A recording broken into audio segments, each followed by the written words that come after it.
C'est à l'occasion du jubilé du peintre Alain Thomas que l'association des Amis du Goulaine accueille dans une salle du XVe siècle, du château de Goulaine, une exposition d'œuvres intitulée « Les oiseaux d'Amérique du Sud ». Est arrivée l'année du jubilé, donc 50 ans de peinture, et on a pensé que c'était une opportunité de faire le jubilé dans cette salle du château. C'était l'occasion de représenter les oiseaux d'Amérique du Sud, donc qui est quand même un sujet auquel je suis très sensible, et l'opportunité donc de regrouper des tableaux qu'on ne reverra pas. Ils retourneront dans des collections privées. Alors ces tableaux viennent de Nantes, des environs, de Bretagne, Paris, des environs, et même de Suisse. Alors, en majorité des perroquets, des haras et bien entendu des toucans, ainsi que des colibris.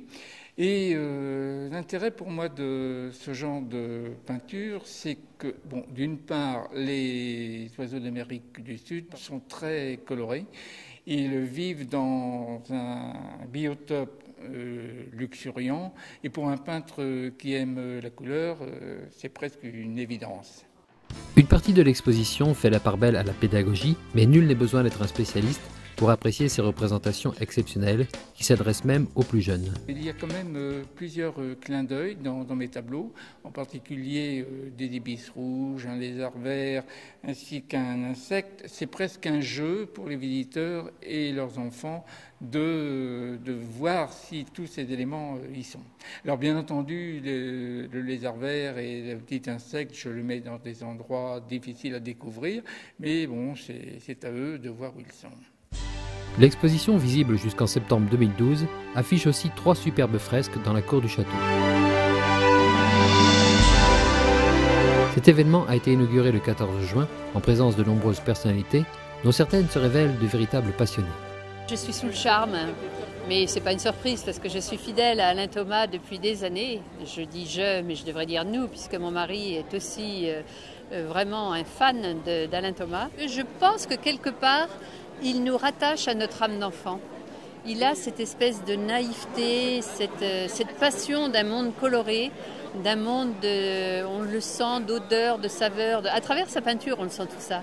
Et je trouve que c'est quelqu'un qui nous transporte au-delà de nous-mêmes. Et puis, c'est une peinture qui a aussi une très grande générosité. C'est quelqu'un qui lutte pour la sauvegarde de la planète, qui lutte pour les écosystèmes. Vraiment, c'est quelqu'un d'admirable. Créé avec le soutien de divers partenaires, cet événement s'inscrit aussi dans une dynamique du vignoble nantais, engagé par divers acteurs politiques. C'est un grand bonheur et un grand honneur, de l'émotion parce qu'il y avait beaucoup de personnes qui étaient là, des personnalités de toute la région. C'est un grand moment pour le château, c'est un grand moment pour la commune, c'est un grand moment pour le pays du vignoble, puisque c'est aussi un pays d'art d'histoire et qu'on voit bien le lien avec le château, cette exposition magnifique avec un peintre de renommée internationale qui est un voisin en plus. Donc c'est un grand moment, un grand bonheur pour le maire de Goulaine et pour le président du pays, voilà, tout simplement. Je suis très impressionné de voir ce jubilé Alain Thomas ici à Goulaine, d'autant plus qu'en tant que maire de Vertou, je n'oublie pas qu'Alain Thomas a son atelier sur la commune de Vertou et que la quasi-totalité des œuvres qui sont exposées ont été peintes à Vertou, donc c'est une grande fierté. Et puis bon, c'est magnifique, le cadre est prestigieux, les œuvres sont magnifiques, donc c'est vraiment un très grand moment d'art et cette réunion de ce château Renaissance et de ses œuvres contemporaines est magnifique. J'ai été avec Jean-Claude Daubis, le président du pays, l'un des artisans de la labellisation Pays d'art et d'histoire qui regroupe 30 des 34 communes de notre circonscription et effectivement c'est aussi une grande fierté et au fond une sorte de symbole de cette labellisation. Le jubilé très jubilatoire d'Alain Thomas, c'est jusqu'au 16 septembre 2012. Rendez-vous au château.